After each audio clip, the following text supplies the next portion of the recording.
now he has changed his field from technical to NTR, but he is having the combination of technical knowledge as well as legal aspects of technical side.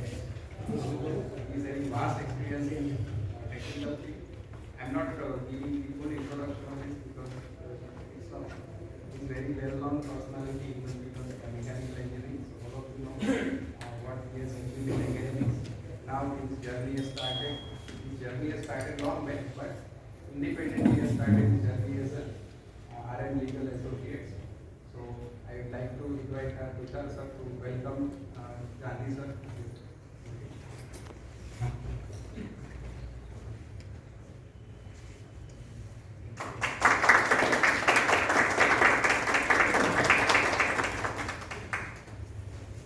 Thank you, Tushar sir.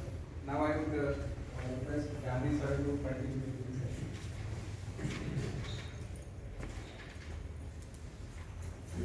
Okay, good morning all of you. Am I audible up to last? Yes, sir. Yes, sir. So let me, before starting with the topic, I think within 1 minute I will be in a position to make you to understand why we are going for this. And that will help us then to go through the remaining technicalities. See, normally when we talk about the experimentation or research or an analysis pattern, so it is difficult to perform those experimentation, to go for prototyping, to do the analysis on a system which is exact replica of an actual system. It is difficult, most of the time impossible, you can say. So example is, suppose I am looking for, say as it is a manufacturing, I may give you the example related to the manufacturing. Suppose I am talking about the forging of some shell, cylindrical shell, and which is having, say, very ID, that is internal diameter, which is of the range of, say, 3 meter. 3 meter internal diameter. Suppose the thickness is 250 millimeter. Okay, so it's a huge shell. Now suppose I am in need of finding out what sort of forces will be required when we talk about forging of such type of shells. So how to go about that?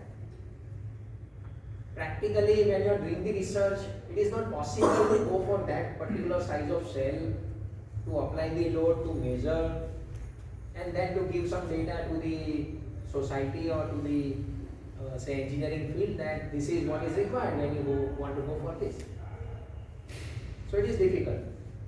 So instead, when we do our research, not only at academics, in research institution as well as in the companies also, they do the research on a reduced scale. So they are not going for, say, experimentation for this on an actual scale, but they reduce down the size, and on a smaller size of the components, they go for such type of a process. They try to measure the various parameters. Based on that, develop the model, and then using that model, you are extrapolating. That suppose now my dimensions are of this order. Based on this model, this is the force which will be required. So this is the practice. This is now what we call it as a downscaling from the actual size. Upscaling is also there. Because in the practice you may come across a very well-known field, what we call it as a micro manufacturing or a micro forming, etc. I'll give you many examples of the real field here. So when you look at where components are of micron size, very small components. Now, of course, it is very difficult to work with that, because the fact is you cannot realize it, you cannot see by your neck that.